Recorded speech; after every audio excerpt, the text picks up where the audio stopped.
Students, today in this video we are going to see about the properties of metals.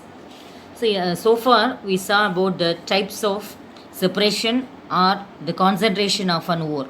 So various methods like hydraulic washing, magnetic separation, froth flotation process and chemical process.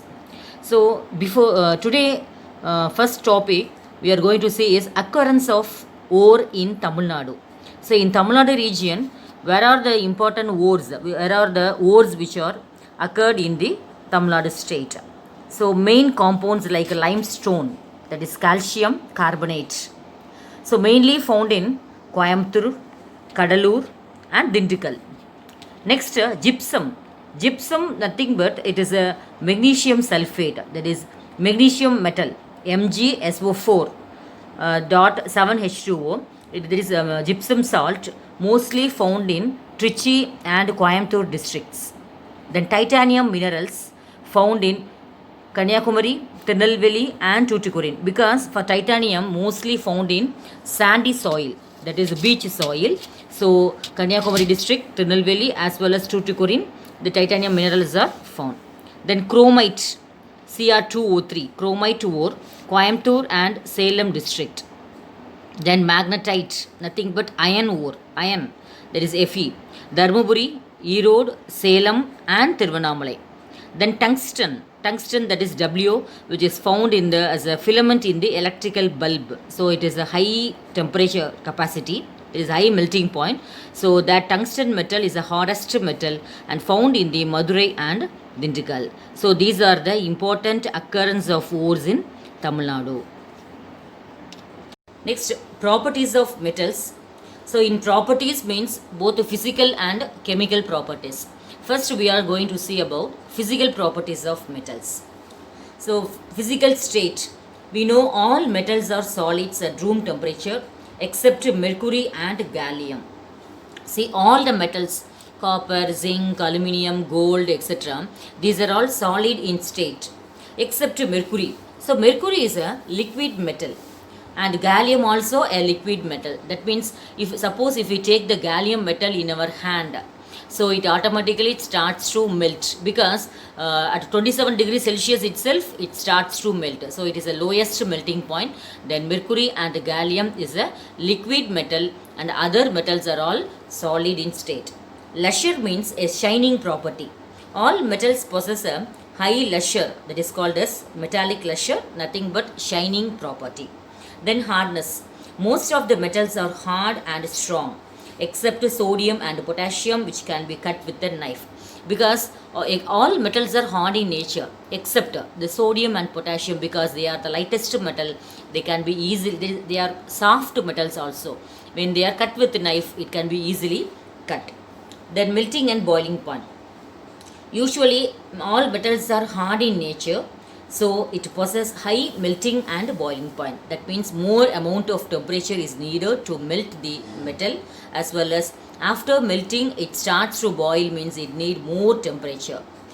Then and vaporize only at high temperatures also, except gallium, mercury, sodium and potassium. Already we know gallium and mercury are a liquid metal and sodium and potassium are the soft metals. Next, fifth point is density. Metals have a high density except sodium and potassium. So they are having high density. Then ductility means ductile property is one of the important property of metal, because any metals they can be drawn into, that means make them into thin wire without breaking.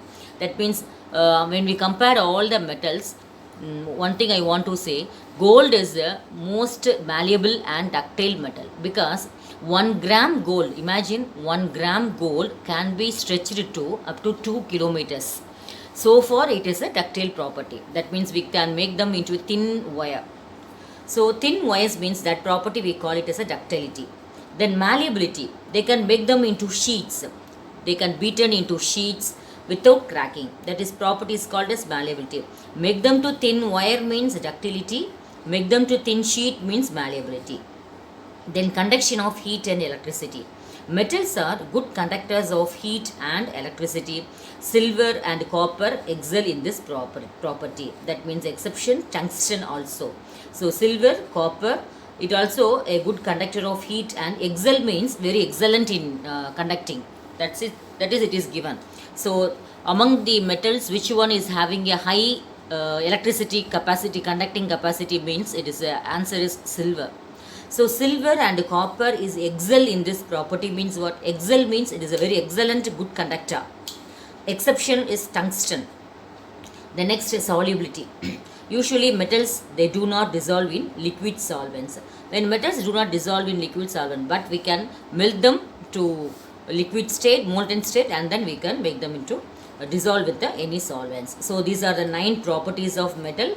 In short way, we can say physical state, lustre, high lustre, hardness, melting and boiling point, density, ductile, malleable, conduction of heat and electricity, and solubility.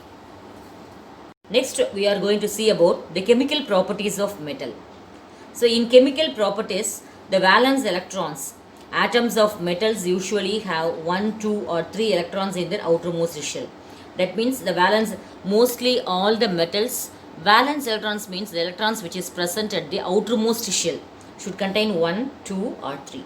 Then formation of ions. Metals always donate the electrons only. They never accepting.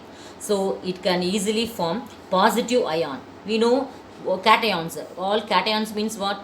The cations are the substance which can readily lose the electron and becomes a positive charge. So here also same. Metals form positive ions by the loss of electrons, and hence they are electropositive. The discharge of ions. Metals are discharged at the cathode during the electrolysis of their compound. This one no need. Then atomicity. Molecules of metals in their vapor state are usually monoatomic. That means in the vapor state, if the metals is present, means it is always in the monoatomic in nature. The nature of oxides. All metallic oxides, for example, iron oxide, magnesium oxide, copper oxide, they are always basic in nature. How we can say basic? When it reacting with the water, any metal oxide reacting with the water, it produces basic substance. For example, sodium metal, sodium oxide, that is metallic oxide, reacting with the water, it forms sodium hydroxide.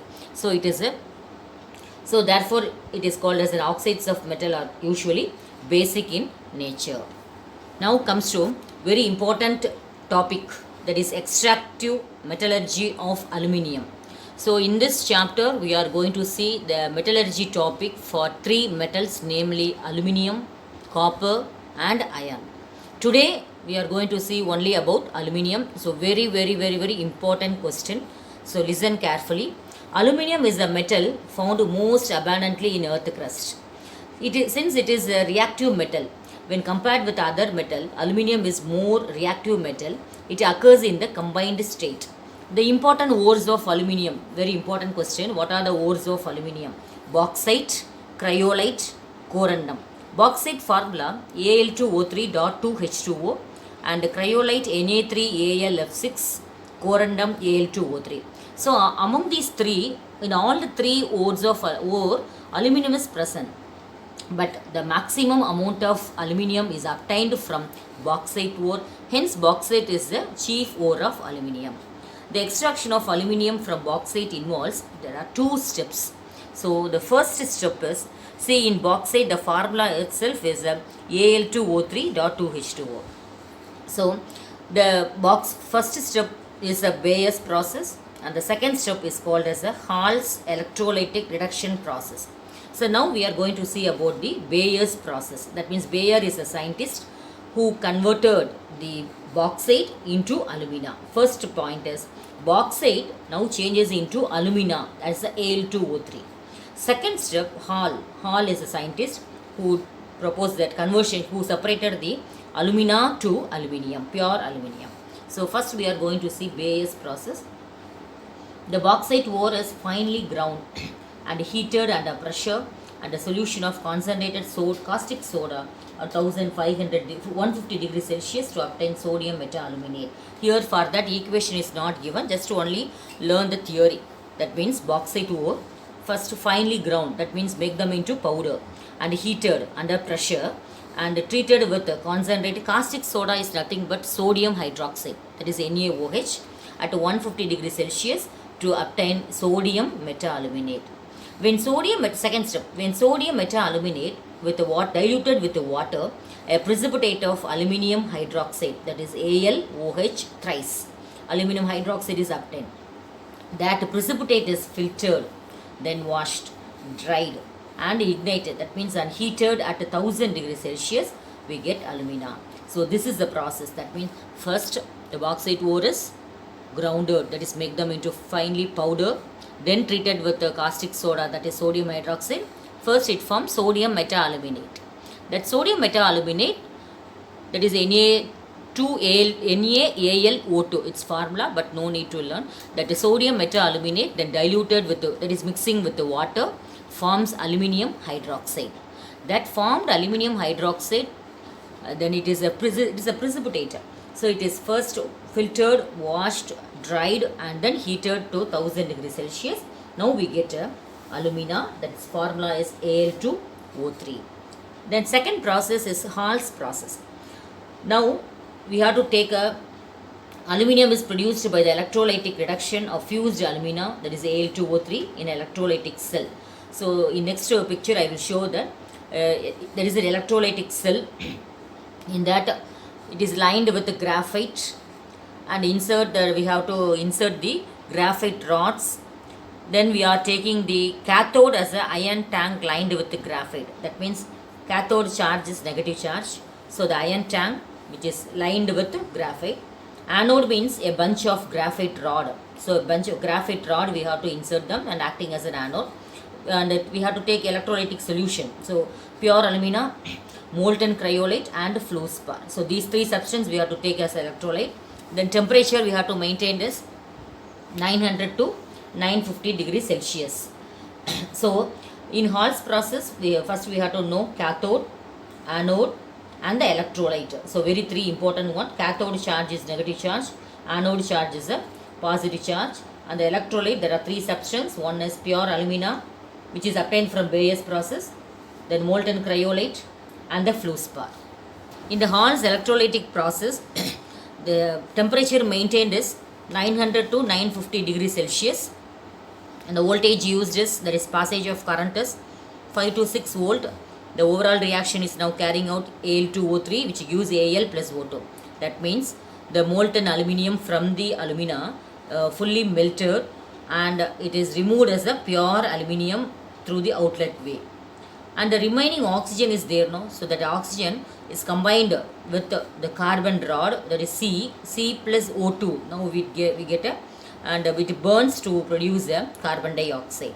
So aluminium is deposited at the cathode, and the oxygen gas is liberated at the anode. Oxygen combines with the graphite to form CO2. So this is the process, electrolytic process of manufacturing aluminium. Once again I explain the structure. So take a large iron tank which is lined with the graphite, which is acting as a cathode, and a bunch of graphite rod which is inserted and acting as a that is anode.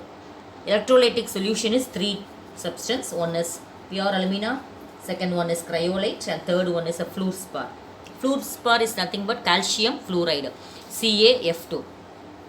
And the temperature maintained is 900 to 950 degrees Celsius, and the voltage used is 5 to 6 volt, and passing the current, the alumina Al2O3 now decomposes to give aluminium and oxygen. This molten aluminium comes out as an outlet, and the remaining oxygen can burns with the carbon rod and to produce carbon dioxide. So this is the method for the preparation of, that is extraction of aluminium by using Bayes as well as Hall's electrolytic process. Next we are going to see about the physical properties of aluminium.